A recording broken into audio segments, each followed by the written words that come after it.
Chapter 16, Payments. The following forms and publications are used in the research and development of this lesson. Forms and publications are available at www.irs.gov. The student will gain a knowledge that refundable credits lower their total tax, dollar for dollar. Not all refundable credits will be discussed in this chapter. Refundable credits also mean that after your tax is zero, the taxpayer could receive money back. The student will understand the difference between refundable and non-refundable tax credits. Students will understand the qualifications a taxpayer needs for Earned Income Credit, or EIC. Students will apply the IRS tie-breaking rules when multiple taxpayers claim the dependent. Form 8862 will be discussed and the penalties that can occur when the taxpayer claims EIC when they are not allowed to. The student will gain understanding when the additional child tax credit is solely used and when it should be combined with child tax credit. What is refundable tax credit? Well, it allows the taxpayer to lower their tax liability dollar for dollar to zero and below zero and still receive a refund. The primary refundable credit that we see is Earned Income Tax Credit. There are specific requirements to be eligible to receive Earned Income Tax Credit. Primarily, you must have earned income. It is based on someone earning income. I had a client that the previous year had earned income of about $15,000, which qualified her for the maximum amount of benefits. She came in this year excited because she thought she could get more earned income tax credit, even though her earned income was only about $5,000. I felt bad in having to explain to her that she had the maximum earned income credit last year at making $15,000, but as she made less money this year, it's actually reduced her eligibility for the Earned Income Tax Credit, and she only was receiving about $500 instead of $5,000.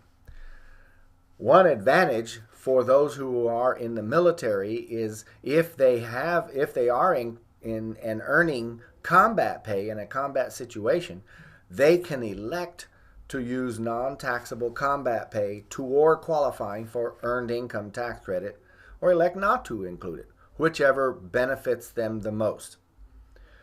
One other requirement is you must have a valid Social Security number. An ITIN is not eligible. So a child with an ITIN doesn't qualify.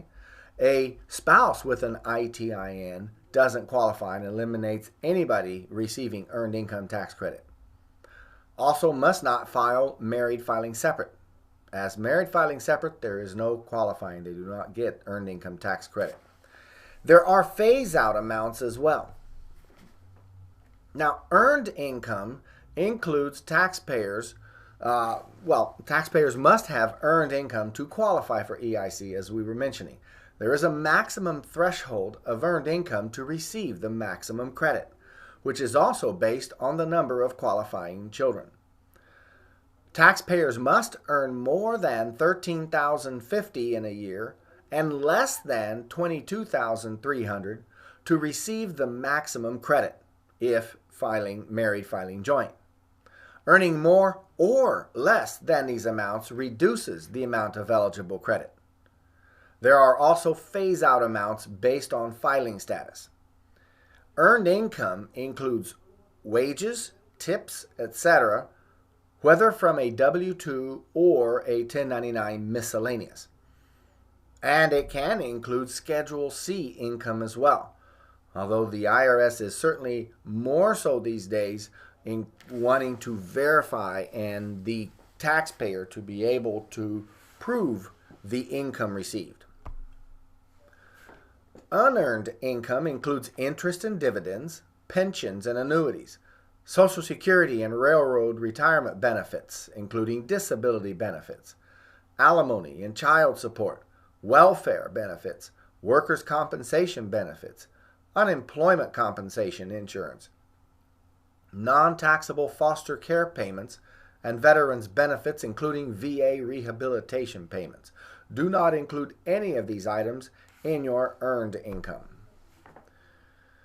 Now, a qualifying child also must meet specific tests before they can qualify for earned income credit. You will have clients come in with Social Security numbers from a variety of different associations, and children. And it's very important that you can distinguish and associate which ones actually do qualify. The primary tests utilized are relationship test, age test, and residency test. To be a qualifying child, a child must be the taxpayer's son, daughter, stepchild, eligible foster child, or a descendant of any of them. For example, the taxpayer's grandchild, or brother, sister, half-brother, half-sister, stepbrother, stepsister, or a descendant of any of them. For example, the taxpayer's niece or nephew. And you get quite a few of those, of nieces and nephews. What I had as a good example, a client came in and was going to include his stepchildren. The mother of the kids was there and he was there, and so I asked, "Are you two married?" And he said no. I said, "Oh, are the children yours?" And he said no. Then I said, "Well, then they're not related to you." And he goes, "No, they're my stepchildren. They live with me." I said, "Well, stepchild means you must be married, and they are not your biological children, but as a married couple, then they are your stepchildren." And he said, "No, I'm not married." Then they don't qualify. That is not a stepchild. And they're very much looking for this and being cautious over this. Age test. The child must have lived with the taxpayer in the United States for more than half of the current tax year. So they could be a dependent even if they live, for example, in Mexico, and the taxpayer is paying more than 50% of their support. But they cannot be an eligible child for earned income credit. They must have lived with the taxpayer to qualify for this. And they must have a valid Social Security number. The child must be under age 19 at the end of the current tax year, or a full-time student under age 24 at the end of the current tax year, or permanently and totally disabled at any time during the current tax year, regardless of age. And they must be younger than the taxpayer, unless that child is disabled. Another one is the residency test. We've stressed it already, but it's very important to stress it again. The child must have lived with the taxpayer in the United States for more than half of the current year. The following definitions clarify the residency test. United States means the 50 states and the District of Columbia. It does not include Puerto Rico or U.S. possessions such as Guam.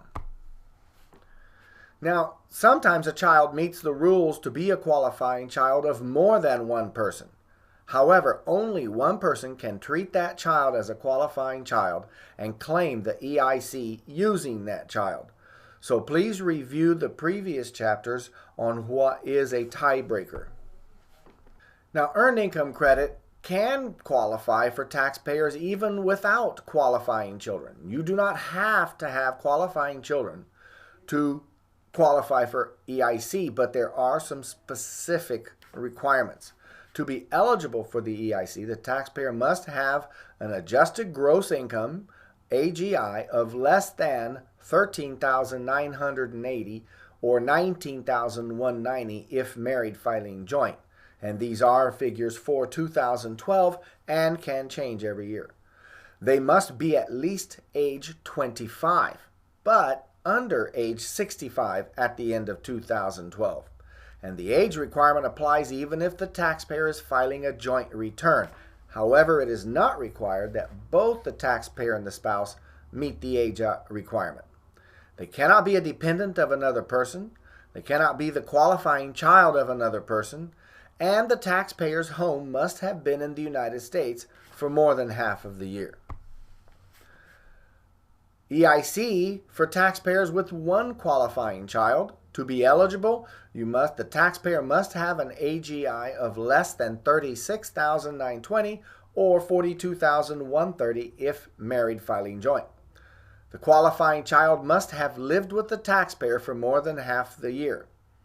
They must not be a dependent of another person. They must not be the qualifying child of another person, and the taxpayer's home must have been in the United States for more than half the year. Earned income credit with 2 qualifying children. So to be eligible, you must have the AGI of less than $41,952 or $47,162 if married filing joint, and all the other qualifying requirements. And finally, for EIC for taxpayers with 3 or more qualifying children, they must have an AGI of less than $45,060 or $50,270 if married filing joint, and all the other qualifications must apply as well. There are earned income credit limitations. We looked at the amount of income phase outs to even get to qualify for any earned income credit, but there is, and you can always look at the EIC tables that appear in the instructions for the 1040 or the 1040A or the 1040EZ, because earned income credit can be reported under each form, either all 3 forms. So the earned income credit is designed to benefit low-income households. The maximum credit for a household without children is $475. The maximum credit for 1 child is $3,169.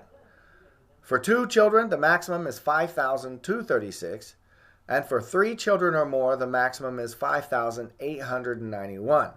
And there is no additional amount for more than 3 children. And don't forget, the credits listed above are for 2012 tax returns. These maximum credit amounts also depend again on your earned income. So be aware that at the maximum threshold, when you make more or less than the maximum threshold, then you will receive less in earned income credit. Another refundable credit is called additional child tax credit. Now this is used only when you are not able to claim the full child tax credit up above page 2 of the 1040 under just child tax credit, line 51. Taxpayers must have at least $3,000 of earned income.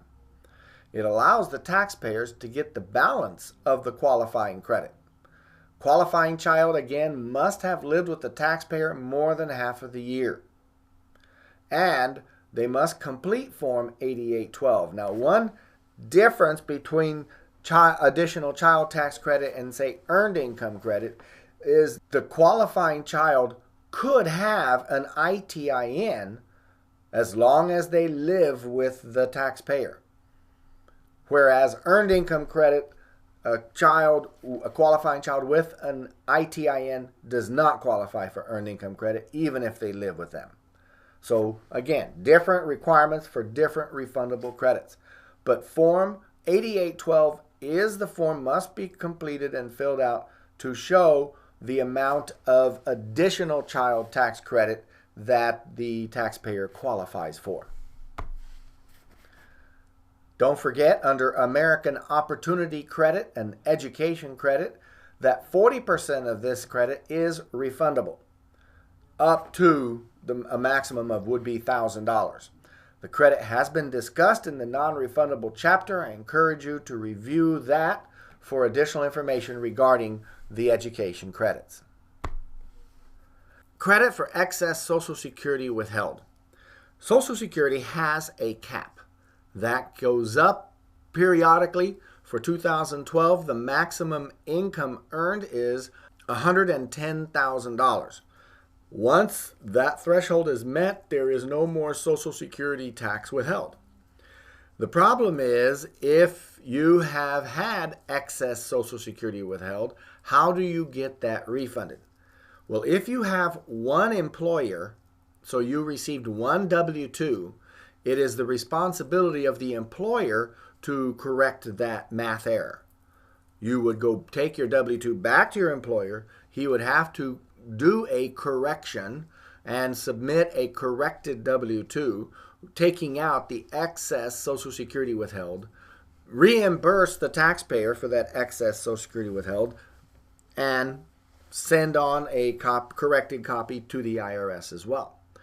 Now, if a taxpayer has more than one employer, therefore receiving at least 2 W-2s, then in this situation, of course, the employers cannot know when to stop taking out Social Security as far as the requirement of $110,000, because you have other income that's coming in as well.